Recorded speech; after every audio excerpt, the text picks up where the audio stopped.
Hermanos, ¿qué tal? Muy buenos días. Hoy es ya lunes 31 de julio, se termina ya el mes de julio.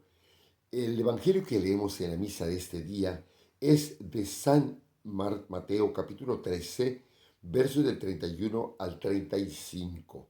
Hemos estado leyendo el capítulo 13, que es el discurso parabólico, son puras parábolas que encontramos. En aquel tiempo Jesús propuso esta otra parábola a la muchedumbre. El reino de los cielos es semejante a la semilla de mostaza que un hombre siembra en su huerto.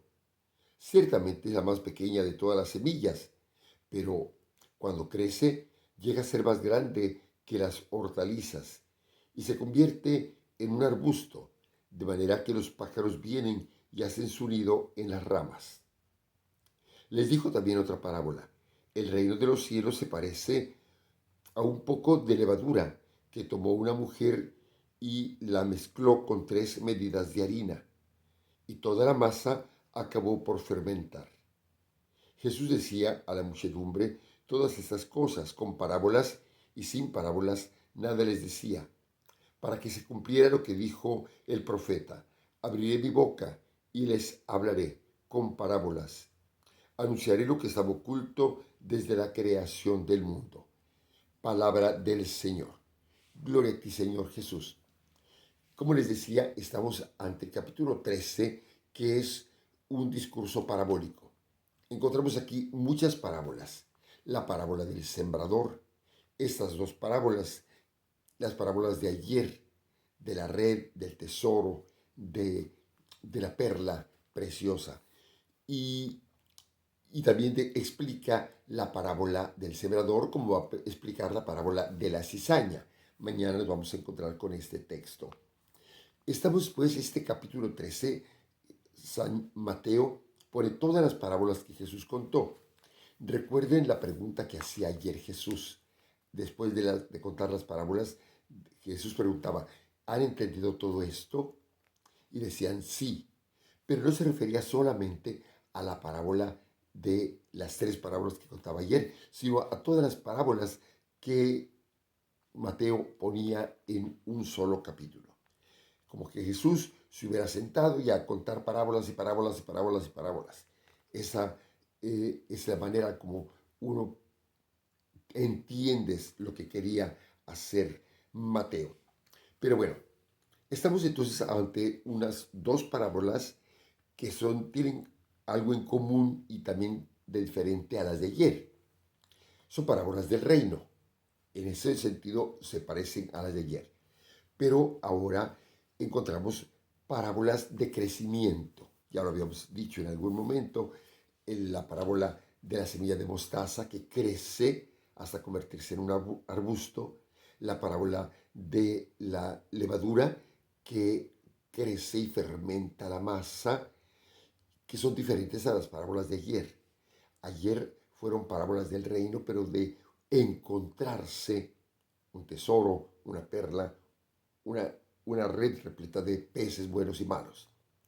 Hoy son parábolas de crecimiento y lo común que tienen estas dos. Quiere decir entonces que el Señor estaba explicando que el reino de Dios crece. El reino de Dios no se queda estancado, sino que crece. Y entonces el Espíritu Santo hoy sigue iluminando para que su reino crezca.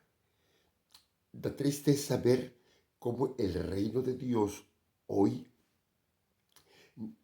va desapareciendo la justicia, la paz, la armonía, y viene la violencia, y viene la injusticia, y viene la maldad.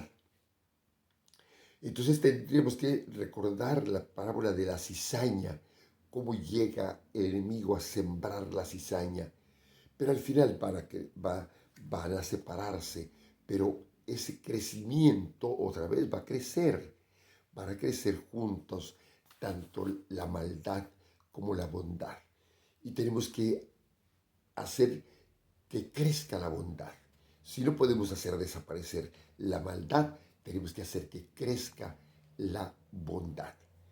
Y entonces estas 2 parábolas nos hablan de eso, de que tenemos que crecer, Y por eso tenemos que evangelizar y tenemos que anunciar el Evangelio y tenemos que, aunque estemos ya grandes y no tan guapos, y tenemos que evangelizar, porque no depende de la belleza o la juventud, depende de la urgencia que tengamos de que el reino de Dios crezca.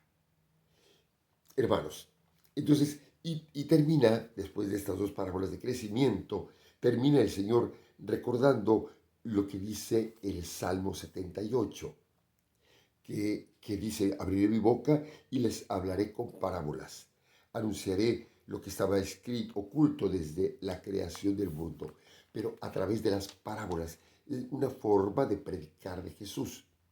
No era tanto para esconder, sino para explicar de qué se trataba. Y por eso tratamos de explicar qué es lo que trata Jesús de decir con estas parábolas. Mis hermanos, entonces hagamos crecer la bondad, hagamos crecer la armonía, hagamos crecer el reino. Que Dios los bendiga y los acompañe siempre, en nombre del Padre, del Hijo y del Espíritu Santo. Amén. Muy buen día, hermanos.